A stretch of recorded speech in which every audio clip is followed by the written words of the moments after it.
silakan Mbak Ayu diceritakan untuk kejadiannya kapan dan di mana. Kejadiannya ini di daerah Semarang Atas. Oke. Nah, kejadian tahun 2009 sebelum saya menikah. Oke. Awalnya sih saya sama suami saya, tapi itu sebelum menikah ya. Itu diajak ke rumah temannya ke daerah Semarang Atas itu. Nah, diajak ke tempat kos. Nah, setelah itu habis nyampe ke tempat kos, setelah berapa lama itu adiknya sih minta dijemput karena kerja di kawasan Simpang 5 sana di mall. Yeah. Habis itu kan ditinggal. Setahu saya di dekat jendela ada orang berdiri. Saya kira tuh orang.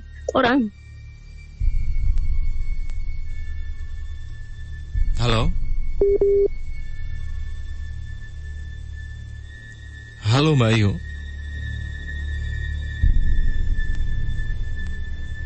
Halo Mbak Ayu. Halo. Oke. Iya. Oke, tadi kita sempat Jelas terputus. Enggak? Iya, tadi kita sempat terputus koneksinya. Tadi Mbak Ayu sudah sampai di ketika lagi sendirian di kamar melihat ada orang yang sedang berdiri di luar. Iya. Nah, saya tunggu-tunggu. Itu orangnya kok nggak pergi-pergi gitu. Nah, setelah saya tamati, bagian atasnya kok kayak seperti pocong gitu. Oke. Itu nunggu lama banget. Sampai suami saya yang habis jemput adiknya tuh datang, baru pocongnya itu hilang. Itu kejadian sebelum menikah. Nah, setelah menikah, biasa kalau ada Jawa itu kan ada boyongan. Ya.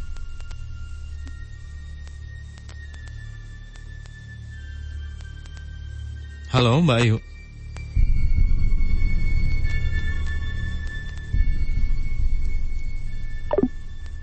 Oke, kita sepertinya terputus lagi kerabat Imelda dengan Mbak Ayu yang ada di Candi. Halo Mbak Ayu. Iya, keputus ya Mas. Iya. Tadi jelas nggak? Sudah jelas Mbak Ayu. Tadi untuk kejadian yang sampai kedua, yang boyongan itu kan? Iya. Ya, sampai boyongan itu udah nyampe nih di rumah suami, rumah kami yang baru gitu kan. Nah, malamnya suami kan security, jaga malam di dalam kamar yang sekarang saya tempati itu di pojok sebelah matahari terbit. Nah, di pojokan gitu. Itu tuh ada pocong. Saya kalau cerita merinding deh Mas. Itu ada pocong tuh Mas, berdiri lama banget, nggak hilang-hilang. Sampai-sampai saya tuh ketiduran, bangun-bangun pagi, saya cerita sama mertua saya. Itu tuh rumah yang saya tempati itu dulunya apa memang ada pohon-pohon gede toh Pak? Atau pohon pisang atau apa gitu loh, apa randu. Saya tanya sama bapak mertua saya. Oh iya, terus bilang mertua saya juga bilang, oh iya memang ada. Nah, saya itu otomatis kan cerita sama suami, memang ada kejadian yang aneh seperti itu. Nah, setelah berapa bulan saya menikah, itu kan hamil anak yang pertama. Oke. Anak yang pertama itu hamil tuh juga gitu Mas, digodain gitu. Kalau waktu suami pas jaga malam gitu, itu tuh di depan yang kamar saya kan ada dua, depan sama yang belakang. Yang depan itu kan biasanya buat kamar sholat itu kan. Saya tidurnya di situ, di kamar sholat. Nah, yang menghadap kiblat itu kan ada lemari. Nah, pocongnya itu di depan lemari itu. Ini pocong yang sama Mas dengan yang Nggak tahu. Okay. Itu ada satu waktu itu. Nah, terus untuk yang beberapa hari atau beberapa minggu ya, itu ada dua malah. di samping sebelah kiri sama di mukanya pintu lemari itu. Sampai saya disuruh ibu saya untuk pulang ke rumah bawah, nggak boleh ke atas dulu. Takutnya nanti kalau stres pikirnya gitu. Waktu hamil soalnya. Iya, tapi nggak di situ juga sih Mas. Ada kerabat tuh yang sakit keras. Nah, waktu hamil anak yang pertama itu tuh juga anehnya apa? Suami berangkat. Saya madepnya kan madep yang ke arah itu apa? Ke selatan. Dari belakang tuh nepuk itu apa? Bahu saya. Saya noleh, loh kok masnya pakai baju koko putih-putih gitu. Ternyata dari masjid itu dikabarkan kalau masnya tuh meninggal. Jadi mungkin itu apa pamitan mungkin ya. Ini ya. Masnya itu siapa, Mbak? Tadi sorry. Saudara dari itu apa? Sepupunya suami saya. Oke. Iya. Cukup sekian Mas untuk cerita saya saat ini. Baik, sebelum saya sambungkan ke Mas Bay ya, Mbak Ayu ya. Iya. Ini di rumah sepertinya kita akan fokus ke rumah aja ya. Dari cerita Mbak Ayu. Walaupun nanti mungkin Mas Bu akan menyinggung yang masalah di kos-kosan juga. Oh iya. Tetapi karena kebanyakan yang dilihat dan tidak cuma ada satu ya, Mbak Ayu ya, untuk sosok pocong ini yang dilihat oleh Mbak Ayu. Kalau yang dilihat yang di apa kamar sholat itu 2 kali. Iya. 2 kali kan? Ada pocong 2. Iya. Itu 2 sosok pocong itu terlihat bersamaan, Mbak Ayu. Dalam waktu yang bersamaan. Iya. Berdiri semua gitu. Dan ini dari penglihatan dari seingat Bayu sendiri, dari yang kejadian pertama ketika sebelum hamil, ketika pertama menikah dan ketika hamil, ini gambaran pocongnya seperti apa, Mbak? Kalau pocongnya ya Mas, itu apa? Ya kayak kain kafan gitu toh, tapi udah kayak kena itu apa namanya? Tanah kayak tanah kuburan tahu kan? Kotor tanah gitu liat ya? gitu. Terus mukanya tuh rusak. Mukanya rusak sih Mas. Setahu saya. Dan ini semuanya kerasa sama nggak sih Mbak? Maksudnya dari awal Mbak Ayu lihat dari ke kejadian yang kedua tuh ini kayaknya sosok yang sama deh. Ketiga. Jadi yang pertama 4 Mas malah. Yang pertama kan sebelum nikah yang di kos. Yang kedua boyongan waktu apa nikahan itu malamnya. Terus yang ketiga itu saya hamil yang pertama masih bulan-bulan awal trimester pertama. Terus untuk yang keempatnya itu udah 4 bulanan. Ini menurut Mbak Ayu ada sosok yang sama nggak? Maksudnya pocong yang sama yang liatin di rumah di awal nikah sama pas hamil? Mungkin Mas. Soalnya hampir sama sih, mukanya buruk semua. Ya maaf deh. Tapi ketika sosok pocong ini terlihat, ini sedang posisinya seperti apa? Sedang melihat Mbak Ayu terus tidak bergerak gitu sosoknya atau seperti apa? Ya diam gitu tapi berdiri gitu. Melihat ke arah Mbak Ayu. Saya kan tidurnya kan posisinya lesehan gitu di bawah. Saya kalau tidur kan di bawah gitu. Lesehan gitu. Kalau yang satunya kan ada alasnya. Kalau yang satunya saya lesehan gitu. Oke. Dan sosok pocong ini melihat ke arah Mbak Ayu? Iya, semuanya. Semuanya ya? Iya. Oke. Soalnya itu pas di kepala saya sih Mas. Posisinya kan kepalanya kan deket lemari gitu loh. Oke. Kalau sosok pocong ini Mbak ketika melihat ke arah Mbak Ayu, seingat Mbak Ayu dia melihatnya ini dengan raut muka yang biasa aja, datar aja gitu, atau ada raut muka yang bisa digambarkan oleh Mbak Ayu, entah marah, entah sedih, atau kayaknya apa, tuh gitu? apa ya, kayak ngeliatinnya tuh penuh apa ya, kayak marah gitu loh. Oke. Tapi kalau misal Mbak Ayu ini kan berarti kan di rumah yang ditempati Mbak Ayu sekarang ya? Iya. Oke. Ini ditempati sama siapa aja Mbak Ayu? Sama suami saya, 2 anak saya. Oke. Itu dari tahun berapa? Dari Menempati rumah tahun itu? saya menempati. Ya. 2009. Saya nikah kan 2009, Mas. Oke. Itu dulunya tanah kosong lalu dibangun rumah gitu, atau sebelumnya pernah kebon, bilangnya sih kebon dulu. Oke. Kebon, Mas. Baik. Kayak pohon-pohon gitu loh. Daerah sini sih katanya gitu. Oke. Kalau misal dari suami sendiri Mbak Ayu, pernah ditanyain nggak? Maksudnya dari suami pernah cerita ada kejanggalan apa gitu di rumah, atau cuman Mbak Ayu aja yang merasakan?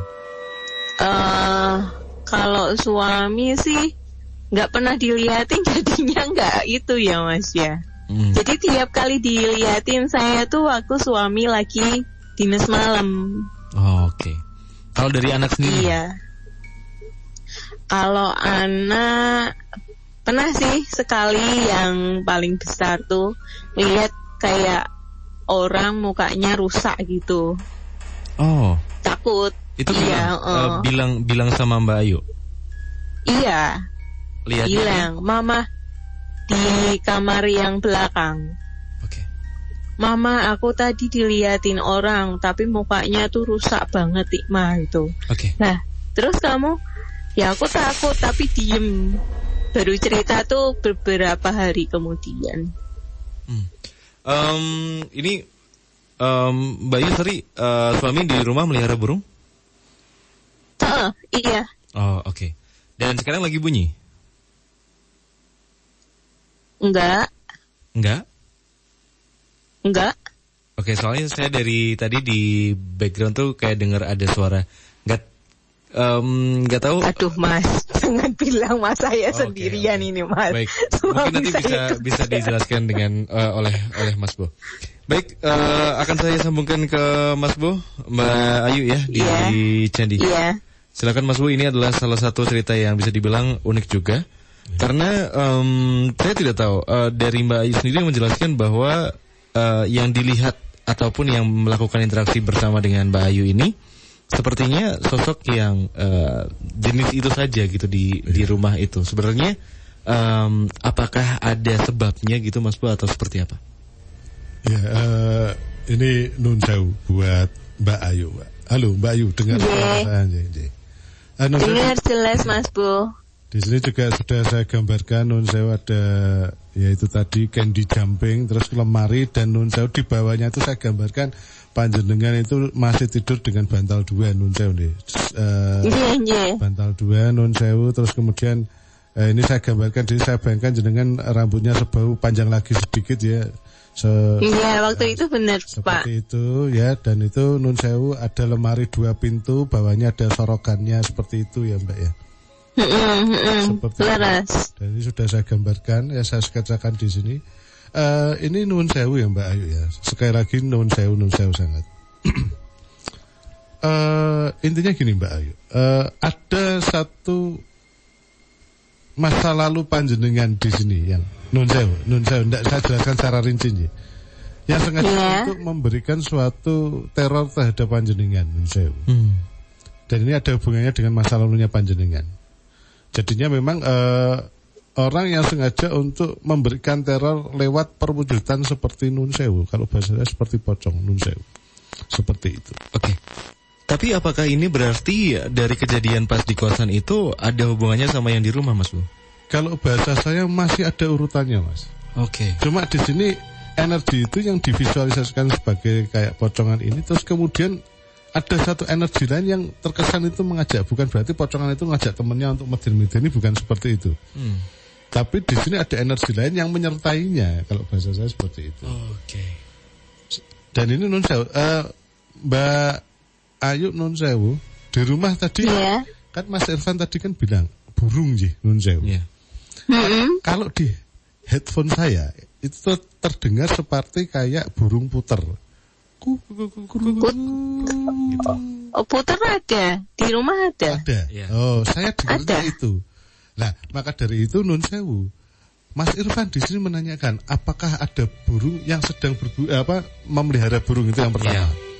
Kalau nggak tahu, kalau Mas Irfan dengarnya apa tadi? Saya nggak tahu. Jadi tadi tuh dengernya hampir kayak ada suara kayak ku. Oh, gitu. Tapi entah mirip seperti anak kecil, tapi karena saya awalnya melogika mungkin pelihara burung gitu, makanya saya tanyain ke Mbak Ayu. Jadi kalau di kuping saya mendengar kayak puter, burung puter. Halo. Iya. Gitu, seperti itu. Halo, Mbak Ayu masih mendengarkan kita dengan jelas? Halo Mbak Ayu. Oke, sepertinya kita terputus lagi, kerabat Imelda. Sambil menunggu, oke. Halo Mbak Ayu. Halo ya. Oke. Mendengarnya gimana Mas Bu? Ya, kalau bahasa saya tadi saya mendengar seperti, ya itu tadi, burung puter. Seperti itu. Tapi ternyata memang ada burung puter ya? Iya ada. Tapi tadi memang sempat bunyi. Nah, Nun Sewu, ada perkutut juga berarti ini? Oke. Itu dari temannya suami yang dari Polda. Oke, berarti puter 1, perkututnya 2 gitu. Iya, Oke. Tapi di sini tadi pada waktu Mbak Ayu bercerita tidak berbunyi, Saya enggak itu ya, Mas Bu, enggak dengar ya. Apa mungkin saya terlalu fokus di handphonenya itu ya? Ya, mungkin logikanya seperti itu. Ya. Ya, karena iya, soalnya saya enggak itu. Kita berdua di sini kan pakai headphone kan. Jadinya suara sekecil apapun juga terdengar gitu. Iya. Iya. Oke, jadinya gitu Mbak Nun Sewu, ini saya tidak bisa menjelaskan secara rinci. Intinya gini, ada seseorang yang memang memberikan suatu teror tersendiri kepada panjenengan Nun Sewu, dan itu ada hubungannya dengan masa lalu panjenengan Nun Sewu. Oke. Intinya seperti itu. Oke. Tapi terakhir tanpa kita masuk lebih dalam gitu, intinya mungkin sesuatu yang sengaja dikirimkan ini apakah berbahaya? Kalau bahasa saya hanya memberikan satu teror saja, Pak. Oke. Tapi setelah putra saya lahir itu sudah nggak ada lagi. Ya, tapi di sini putra itu kan sempat melihat sih, Nun Sewu sih. Tadi sempat melihat seperti itu. Cuma di sini memang cuman wujudnya apa saya juga nggak tahu. Cuman wajahnya buruk gitu aja sih. Nggak cerita pocong apa-apa tuh nggak. Cuman wajahnya tuh buruk mah gitu. Jadi kalau bahasa saya di sini gini, frekuensinya tuh sudah mulai mengecil kalau bahasa saya seperti itu. Oke. Karena seiring berjalannya waktu gitu ya, Mas? Iya, seiring dengan berjalannya waktu, dan menurut saya kalau bahasa saya seperti itu ada expirednya, Mas.